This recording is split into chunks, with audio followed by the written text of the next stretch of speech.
Right, without further ado, let's get headfirst into this first topic, because I did a take earlier on today on X, and actually, I didn't get quite as much hatred as I did expect. But basically, my point is this. WWE's main roster after WrestleMania, especially with, call-ups and teases they're making about certain wrestlers potentially returning, it's going to be the biggest the main roster has ever been, with less time than the main roster has had in years and years, because we know SmackDown is going back to 2 hours in May, so they're going to have 4.5 hours a week to try and sort out and give creative to all of these wrestlers. It is going to be literally impossible to do. So is WWE's roster too large? Are call-ups not going to get the showcase that they need? Are the likes of Carmelo Hayes going to kind of get lost in the shadows? Clark, I want to get your take. No. No. No. Absolutely no. No. First off, you need to have a roster deep enough because people have to lose. Not everybody can be pushed. Not everybody can go over. People have to lose. That's the nature of pro wrestling. That's what's going to happen. Every time we talk about inflated or bloated rosters, I'm like, what are we going to take away jobs to make it smoother? Or how's this work? And then when half the roster gets injured, what do we do then? And all of these other things. The answer to the question is absolutely not. No, there are not too many wrestlers signed. These people are talented performers that deserve jobs, and there's stories to be told. I get taking away the time. We've complained about it being too much time. I don't understand that. I've never seen that outside of maybe the movies. It's like, oh, the Titanic should have been 2 hours instead of 3. Like, I don't get it. Like, what are we doing here? We're pro wrestling fans. More pro wrestling is a good thing, and more talent on the roster is a good thing. So I have no issue with the size of the current roster at WWE or AEW or anywhere that has a inflated roster, finger quotes. Sorry about that. I'm not trying to bury you on that, Ben, but I'm just saying, man. I will say something. I've not been one of the ones who's hated on shows being 3 hours. In fact, I've openly said I like 3-hour Raws. That's right? true. I openly said that. But the point is now you are going to get guys who just aren't being showcased, and short injuries can come up, all of that stuff. But you can't just rely on it. You've got to have a roster big enough for that. But we've had injuries, and the roster has been big enough. It's already big enough. And I'm not saying to get rid of jobs, to clarify, but maybe either make the shows a little bit longer or potentially add another show if you believe the demand is there for it. I think that's fair. And not to throw you on the spot, Ben, but the question that I would have when we're having this conversation for you is, what number roster size wise would you be comfortable with? Well, I haven't done the maths for that, right? Yeah, I know. And I didn't mean. But I mean, it definitely should be under 100 for the main roster. Where do we draw the line? I guess that's where I struggle with this, because I prefer having extra. And if you're not on TV and you're complaining about it, then hopefully you can get out of your contract. You signed a contract you can get out of. You can go somewhere and work. If that's what your complaint is that you aren't being shown on TV, but you're showing up or whatever, then you go elsewhere. But at the same time, in the short term and in the long term, you're under contract. And so I don't like the idea of cutting roster size. I hear where you're coming from. That's not what my suggestion is either, to clarify. Yeah. I'm not suggesting cutting roster size. Right, because but maybe sign less people. Yeah, something like that's well. That definitely was what the point. If you're going to inflate it further, that's where you really run into trouble. I would agree with you there. Like at some point, you have to draw the line. I just don't know where that is. I think we're past it now. I think whoever these vignettes are and stuff, I don't think there's space on the roster to bring them back unless you get rid of people who are already on the roster, which I don't think is fair to do because the roster's talented. I just don't think the spaces are there. That's fair. I actually really like this comment from Aunt U Official, by the way, here, if you want to read that one. I think the women deserve their own 3-hour show. That could be pretty I don't incredible. like it because, I mean, I heard quite a few, women within the wrestling community give their opinion on this. And it's, you know, it's kind of feel a lot of them have been saying that it kind of feels like it's pushing women's wrestling away from the, you know, main product. That's a So good point. I didn't think of it that's that way. why Yeah. So that's why I'm not the biggest fan of that. But this is Mhm. another good comment from Ant you as well. With the introduction of LFG and Evolve, that gives, you know, 3 more hours where you can show people. Now, admittedly, they're up and coming talent, but that is, you know, a great place to showcase those up and coming talent. Absolutely. But yeah, the main roster is where I'm a little bit confused. But Shard's saying utilization is definitely an issue. It's not the roster. Well, the reason they can't utilize more talent is because there's not enough time to utilize more talent, which is because of the roster size. So it kind of all goes round in this circle. Fernando says WWE needs to be careful looking at the issues AEW has been going through with an overcrowded roster. And WWE had those exact same issues in 2019 too. They are not, you know, it's not like they've never been there. Archie, I want to get your take. So this isn't really something that I thought about much before I saw the topics on the daily today. But I'm not going to sit here and say that there's not any substance to what you're saying. I think you do have a point. But what I don't like is kind of sitting here and maybe talking about this in a negative point of view. Because to me, if I'm a wrestling company, I don't see this as a problem. I see this as a positive. You know, if I was to make a comparison to something else, it's like Thomas Tuchel, for example, as the England manager. When he's picking his international team, he's just got a wealth of talent to choose from. It's not a bad problem. It's a good problem because of the versatility and the variety that you can have with in the England squad. And it's the same in WWE, that you've got so many wrestlers, so many different kind of wrestlers, so many different talented people that you can be completely versatile, and you've just got such a variety of wrestlers and talent to choose from to help make storylines better and help bring different matchups. But so I don't actually agree that that it is actually too stacked, because if you look at it, WWE are very thin in some areas on their roster. You know, you look at the women's mid-card division. There's not too many wrestlers now on that roster that are a genuine threat to Lyra Valkyria or Chelsea Green's title. I think SmackDown, I think they should continue to sign wrestlers when it needs to be. And I think the Rey Fenix and the newest member of the SmackDown roster, which, you know, could be Aleister Black or whoever, I think they are two great additions to the SmackDown mid-card division, because we're not then constantly recycling feuds with Andrade and Santos Escobar and Shinsuke Nakamura. You know, we're not recycling those feuds for LA Knight. We're not recycling kind of. It's become a kind of a kind of cycle of repetitiveness in the SmackDown mid-card division. So although I agree that they have so many talented wrestlers on their roster, and that's a good problem for me, not a bad problem, WWE still has room to make signings, because I agree with some parts of what you're saying, but if you're saying this mystery guy that's coming on SmackDown, if it is Aleister Black or whoever it is, doesn't have a place in that mid-card division, looking at that mid-card division, then I don't really know what to tell you, because the mid-card division, before Rey Fenix came in, before we saw these vignettes for this mystery guy, it was pretty dull. You know, they inject new life into their roster, which is why I think they should continue to make more signings, but also mainly just to distribute their roster a lot better across the three brands. So not only use NXT more,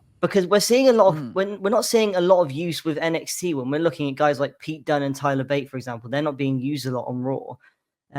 They can go to NXT for a short run in tag team division. You know, how good would Fraxian versus Tyler Bate and Pete Dunne be? Or they can help, you know, develop some of these tag teams, and then when they got planned for them on the main roster, put them back on the main roster. There's so many different people that aren't doing anything that can go on NXT, or that can be put onto SmackDown, that can kind of, you know, you can distribute this roster evenly and fairly to where you can utilize all of these talents their fullest ability, I think. I do just want to just mention something though, right? An opposing view to what you said, because I do agree the mid-cards, you know, dull, the women's mid-card title scene, you know, there's not much competition there, but actually there is. They're just not on TV. And the reason they're not on TV is because there's not enough time. And the reason why somebody like an Aleister Black seems like a great idea to bring in is he's new, he's shiny, he adds something fresh. But guess what? You have Andrade not on TV. You got Carmelo Hayes not on TV. Austin Theory, Grayson Waller. The list continues. Let me ask you this, Ben. How interested would you be in an LA Knight and Andrade feud right now? In the US title? But that's if that's the mentality to have. Then you'd have to bring people in constantly for that to, it's how they built it. It's definitely how they built it. But I'm just saying that sometimes you need to make those signings to give an injection. Sometimes you do. I agree. I also think this is as complicated of a conversation as you can have, because the reality of the situation is we all love like the debut or the big moment of like, oh no, wait, they're here. Right. So you don't, and I don't believe that's your point at all, Ben. Right? No, you're not trying to take that away from wrestling, right? That's a storytelling aspect too. The hard part is finding the balance, and that's why my question, we didn't vet it mathematically, but I'm like, where is the comfortable number, right? Yeah, because the comfortable number is when everybody's on TV every other week. Yeah, but the thing is, that's too. The thing is, Ben, you say that there's not enough time for speaking about the women's mid-card division specifically. You said there's not enough time. They should. There is plenty of time for 1 or 2 minute video packages to highlight these potential challenges for Lyra Valkyria or Chelsea Green. They're just not doing it. They're just not doing it. The example I would give is Kevin Owens got plenty of time, more than enough to build his match with Randy Orton, and guess what? He can't compete. So what do you do then if you don't have? They've got like 20 options, don't they? Now they do. They had Audible though. Depth. Late. I'm not saying there are 20 people over it. I'm saying, No, but they've got multiple options because of the fact that they have the depth roster wise. And that's where you start running into trouble is if you have that perfect number, everybody's on TV all the time. And then somebody goes down, then who comes in? Where's the substitute, right? Yeah, I'm not saying to that extent, but like we're seeing people not on TV for like a month, and it's quite a lot of people. Like that's the thing. That's not great. There's people like Andrade who have been really good on TV too. Carmelo Hayes been really good on TV too. So many great stars in NXT. Where are all these places going to come from? They're non-existent.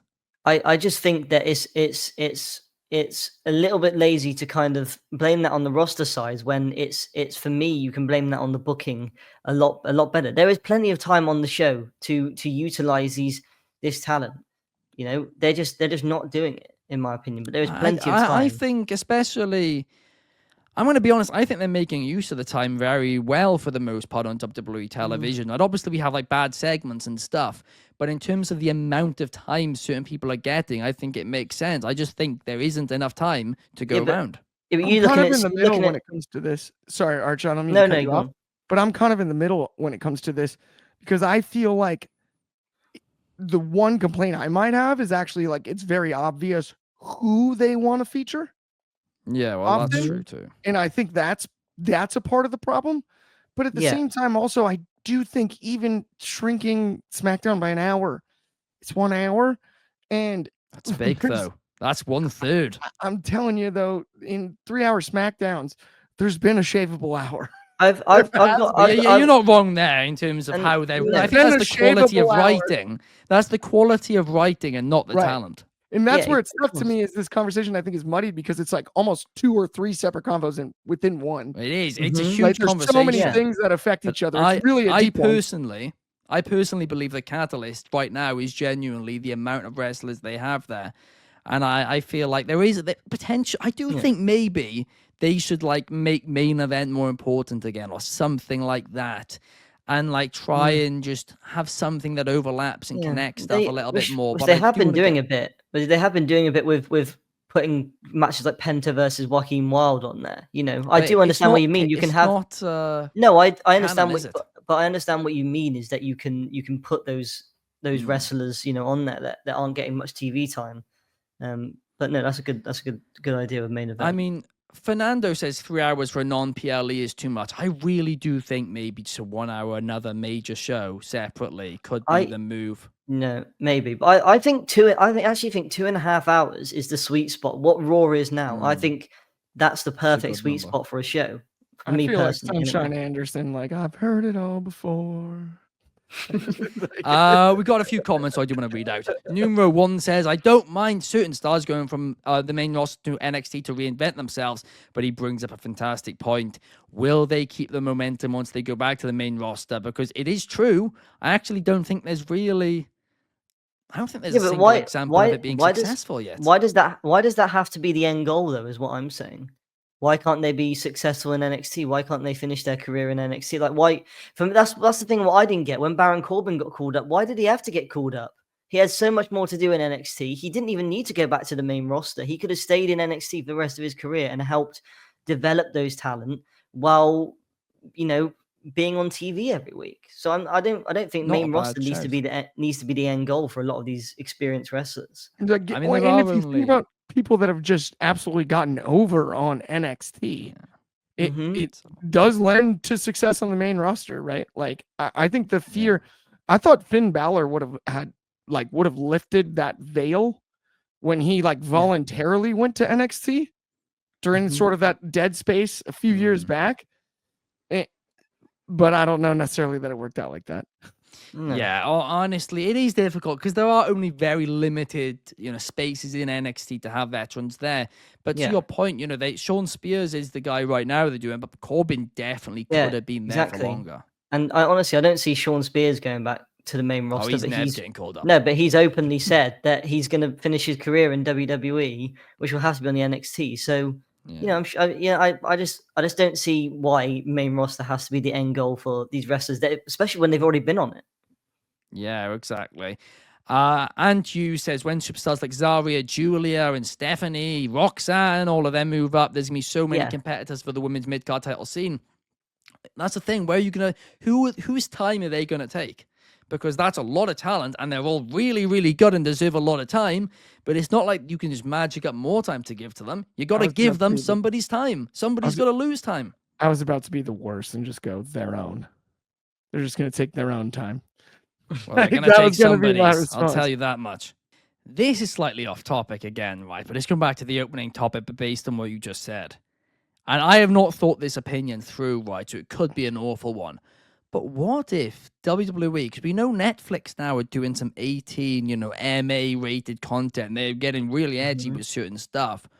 What if WWE and Netflix, or even just WWE like on YouTube or on their own platform or something, did a 90-minute weekly show, a third brand on the main roster, which did bring back ECW, where they made it more edgy again. Yeah. Like, not to the extent it was before, but... I would watch it. I would as well. Yeah, 100%. Absolutely. I would 100% Nobody's watch doing that safely, at least. Not lately. I mean, you could always. I mean, it just depends on when you would do it, because I don't know if you can really tape something like that. Like they can do with main event. You'd have to. You'd have to. Yeah, and it's about how much it would cost, how much viewers it would actually bring in. But that's a great way to kind of help bring underutilized talent back on TV for sure. But there are a lot of Cross. Oh, he would be fantastic. He'd be fantastic. Yeah. Yeah, 100%. There we are. Let's do that. Shoddy had a great suggestion here too. He said, "Let Paul and Dreamer run it." I don't hate that either.